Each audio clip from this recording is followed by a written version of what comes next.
जय जय रघुवीर समर्थ. दशक 15वे. आत्मदशक. समास पहिला. चातुर्य लक्षण निरूपण नाम. श्रीराम. अस्थिमांसांची शरीरे, त्यात राहिजे जीवेश्वरे. नाना विकारी विकारे, प्रवीण होईजे श्रीराम. घनघट पोचट स्वभावे, विवरोन जाणीजे जीवे. व्हावे न व्हावे आघवे, जीव जाणे श्रीराम. एकी माग मागो घेणे, एका न मागताच देणे. प्रचितीने सुलक्षणे, ओळखावी श्रीराम. जीव जीवात घालावा, आत्मा आत्म्यात मिसळावा. राह राहो शोध घ्यावा, परांतराचा श्रीराम. जानवे हेवड कारे झाले, ढिलेपण हेवड आले. नेमस्तपणे शोभले, दृष्टी पुढे श्रीराम. तैसेची हे मनास मन, विवेके जावे मिळून. ढिलेपणे अनुमान, होत आहे श्रीराम. अनुमाने अनुमान वाढतो, भिडेने कार्यभाग नासतो. या कारणे प्रत्ययतो, आधी पाहावा श्रीराम. आपला प्रत्येकाचा देह हा हाडामांसांचा आहे. ह्या आपल्या प्रत्येकाच्या देहात परमात्मा खरे तर जीवात्म्याच्या रूपात वास करून राहतो. हा जीवात्मा विकारवश, त्यामुळे अनेक विकारांमध्ये अतिशय प्रवीण असतो.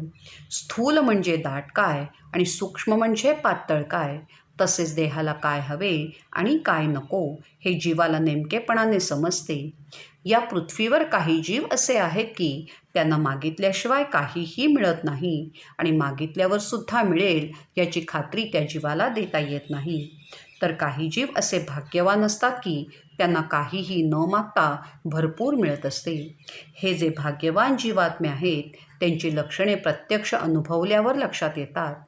खरे सांगायचे तर प्रत्येक आत्म्यात परमात्मा मिसळून टाकावा. दुसऱ्याचे हृदगत जाणावे.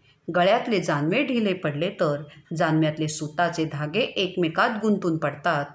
तेच जानवे व्यवस्थितपणे गळ्यात घातले तर पाहणाऱ्याला खूप आनंद मिळतो. त्याप्रमाणे आपले मन स्वच्छ करावे आणि दुसऱ्या मनाशी एकरूप होऊन जावे. संशयाने संशय वाढतो. मनात भीड बाळगली तर कार्यभाग नसतो. म्हणून केवळ अनुमानाने अनुमान काढत बसण्यापेक्षा प्रत्यक्ष प्रत्यय घेऊन आयुष्य जगावे. दुसऱ्याचे जीवीचे कळेना, परांतर ते जाणवेना. वश्य होती लोक नाना, कोण्या प्रकारे श्रीराम. आकल सांडून परती, लोक वशीकरण करीती. अपूर्णपणे हळू पडती, ठाई ठाई श्रीराम. जगदीश आहे जगदंतरी, चेटके करावी कोणावरी. जो कोणी विवेके विवरी, तोची श्रेष्ठ श्रीराम. श्रेष्ठ कार्ये करी श्रेष्ठ, कृत्रिम करी तो कनिष्ठ. कर्मानुसार प्राणी नष्ट, अथवा भले श्रीराम. राजे जाती राजपंथे, चोर जाती चोरपंथे. वेडे ठकले अल्पस्वार्थे, मूर्खपणे श्रीराम. मूर्खास वाटे मी शहाणा, परी तो वेडा दैन्यवाणा. नाना चातुर्याच्या खुणा, चतुर जाणे श्रीराम. जो जगदंतरे मिळाला, तो जगदंतरची झाला. अरत्री परत्री तयाला, काय उणे श्रीराम. बुद्धी देणे भगवंताचे, बुद्धिवीण माणूसकाचे. राज्य सांडून फुकाचे, भीक मागे श्रीराम. आपल्याला दुसऱ्या जीवात चाललेले सुखदुःखाचे हिंदोळे कळत नाहीत. म्हणजेच दुसऱ्याचे अंतःकरण जाणून घेता येत नाही. तोपर्यंत माणसे आपल्याला कशी काय वश होणार. परंतु बहुतांश माणसे काय करतात तर हे साधे सोपे मार्ग सोडून वशीकरणाचा मार्ग स्वीकारतात. त्यामुळे होते काय तर जमा केलेले वशीकरण अर्धवट अपुरे असल्यामुळे जागोजाग त्यांना पडते खावे लागते. प्रत्येकाच्या अंतःकरणात परमात्मा नांदत असल्यामुळे चेटूक तरी कुणावर करणार आणि ते पुन्हा कसे यशस्वी होणार. ह्या माझ्या बोलण्याचा विवेकाने जो विचार करील तो श्रेष्ठ होय. जो श्रेष्ठ दर्जाचा साधक असतो तो नेहमी श्रेष्ठ दर्जाची उपासना करतो, चांगली सत्कृत्य करतो, लोकांना समाधान देतो. परंतु कृत्रिम कामे जो करतो म्हणजे उपासनेची नाटके करतो, लोकांच्या कामाचा केवळ देखावा करतो, तो कनिष्ठ प्रतीचा असतो. आपापल्या कर्माप्रमाणे मनुष्य प्राणी श्रेष्ठ किंवा कनिष्ठ ठरला जातो. जे राजे असतात ते नेहमी राजमार्गाने जातात. चोर मात्र लपतछपत चोर मार्गाने जातात. वेडी माणसे स्वार्थ साधायला जातात आणि मग फशी पडतात, मूर्ख ठरतात. होते काय तर अशा मूर्ख माणसांना वाटते की आपण शहाणे आहोत, परंतु ते तर वेडे आणि दरिद्री असतात. एक लक्षात घ्या की चतुर माणसेच चातुर्याच्या खुणा नेमक्या ओळखतात. जो विश्वमनाशी एकरूप होतो तो सर्वांचा लाडका होतो. त्यामुळे या लोकात काय किंवा परलोकात काय त्याला काही कमी पडत नाही. वास्तविक अशा प्रकारचा समृद्ध विवेक आणि बुद्धी लाभणे ही परमेश्वराची कृपा समजावी. ते देवाचे सुरेख देणे आहे. ज्याच्यापाशी बुद्धीचे वैभव झळाळत नाही तो कच्चा ठरतो. जो लाभलेल्या बुद्धीचा नीट उपयोग करीत नाही तो जणू काही राज्य गमावलेला, भीक मागणारा दुर्दैवी राजा ठरतो. जे जे जेथे निर्माण झाले ते ते तयास मानले. अभिमान देऊन गोविले ठाई ठाई श्रीराम. अवघेची म्हणती आम्ही थोर, अवघेची म्हणती आम्ही सुंदर. अवघेची म्हणती आम्ही चतुर, भूमंडळी श्रीराम. ऐसा विचार आणिता मना, कोणीच लहान म्हणविना. जाणते आणिती अनुमाना, सकळ काही श्रीराम. आपुलाल्या साभिमाने, लोक चालिले अनुमाने. परंतु हे विवेकाने, पाहिले पाहिजे श्रीराम. लटिक्याचा साभिमान घेणे, सत्य अवघेच सोडणे. मूर्खपणाची लक्षणे, तीही ऐसी श्रीराम. सत्याचा जो साभिमान, तो जाणावा निरभिमान. न्याय अन्याय समान, कदापि नव्हे श्रीराम. न्याय म्हणजे तो शाश्वत, अन्याय म्हणजे तो अशाश्वत.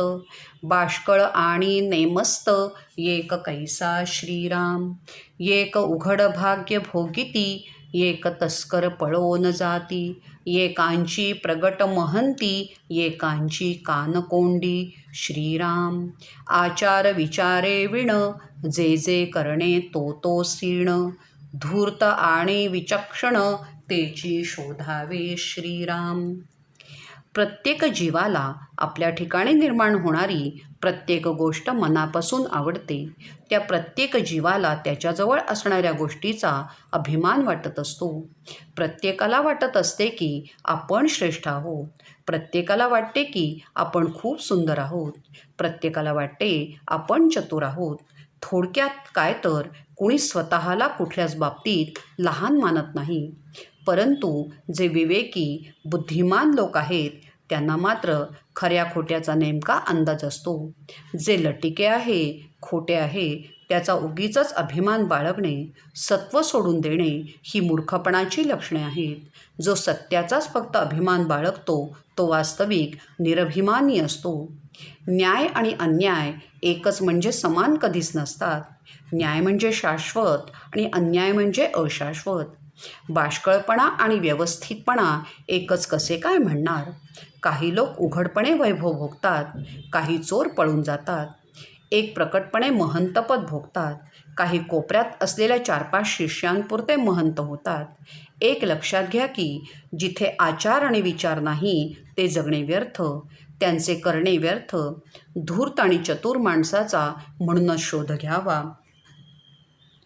उदंड बाजारी मिळाले, परी ते धूर्तेची आळिले. धूर्तांपासी काही न चले, बाजार यांचे श्रीराम. या कारणे मुख्य मुख्य, तयांसी करावे सख्य. येणे करिता असंख्य, बाजारी मिळती श्रीराम. धूर्तासी धूर्तची आवडे, धूर्त धूर्तीच पवाडे. उगेची हिंडती वेडे, कार्ये विण श्रीराम. धूर्तासी धूर्तपण कळले, तेणे मनास मन मिळाले. परी हे गुप्त रूपे केले, पाहिजे सर्वे श्रीराम. समर्थाचे राखता मन, तेथे येती उदंड जन. जन आणि सज्जन, आर्जव करीती श्रीराम. वोळखीने वोळखी साधावी, बुद्धीने बुद्धी बोधावी. नीती न्याये वाट रोधावी, पाषांडाची श्रीराम. वेष धरावा बावळा, अंतरी असाव्या नाना कळा. सगट लोकांचा जिव्हाळा, मोडू नये श्रीराम. निस्पृह आणि नित्य नूतन, प्रत्ययाचे ब्रह्मज्ञान.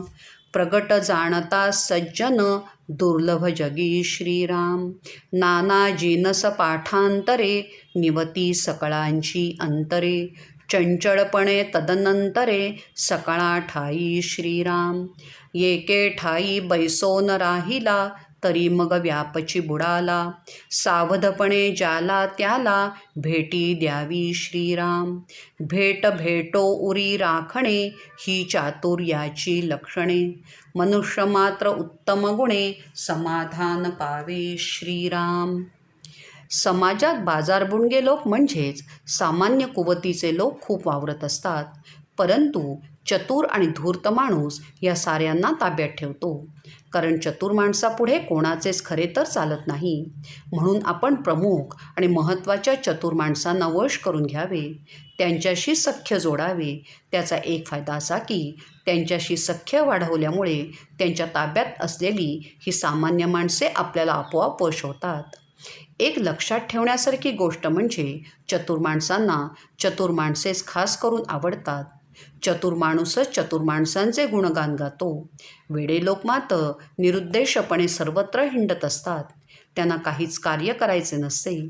एका चतुर माणसाला दुसऱ्या चतुर माणसाचा चतुरपणा कळून आला की दोघांची मने आपसुकपणे जुळतात. फक्त हे सारे सावधपणे करावे. चतुर आणि समर्थ लोकांचे मन सांभाळले की लोकांमध्ये मान सहजपणे मिळतो. एकदा का हा मान मिळाला की अशा लोकांचे मन सांभाळण्यासाठी सर्वसामान्य माणसे आणि सज्जन माणसे अर्जवे करतात. एक लक्षात घ्या की ओळखीने ओळखी वाढतात. तसेच आपल्या बुद्धिमत्तेने इतर बुद्धिमंतांना प्रगल्भ करावी. नीती आणि न्याय यांची जे चाड बाळगत नाहीत अशा नास्तिक माणसांचा मार्ग आपणच आपल्या चातुर्याने रोखून धरावा. आपला वेश नेहमी साधा असावा, परंतु आपल्या अंतःकरणात चातुर्याच्या नाना कळा जोपासलेल्या असाव्यात. सर्व लोकांची अंतःकरणे आपण जिंकून घ्यावीत. असलेला जिव्हाळा कधीच मोडू नये. आपण निस्पृह असावे. विद्येने नित्य नूतन असावे. स्वानुभवाचे ब्रह्मज्ञान ज्याच्यापाशी आहे असे सज्जन संत समाजात अतिशय दुर्लभ असतात. आपले पाठांतर चोख असावे. सर्वांची मने आपल्या अस्तित्वाने शांत व्हायला हवीत. एका ठिकाणी फार काळ राहू नये. एका ठिकाणी जो ठाण मांडून बसतो त्याचा व्याप मंदावत जातो. म्हणून सावधपणे सर्वांना भेटावे. प्रत्येक जीवाला पुन्हा पुन्हा भेटून त्याचे भेटणे आनंददायक होईल असे जो वर्तन ठेवतो तो खूप चतुर असतो. ही काही चातुर्याची लक्षणे उत्तम गुणांनी सर्वांचे समाधान होते. इति श्री दासबोधे गुरुशिष्य संवादे चातुर्य लक्षण निरूपण नाम समास पहिला. श्री सीताकांत स्मरण जय जय राम. श्रीराम.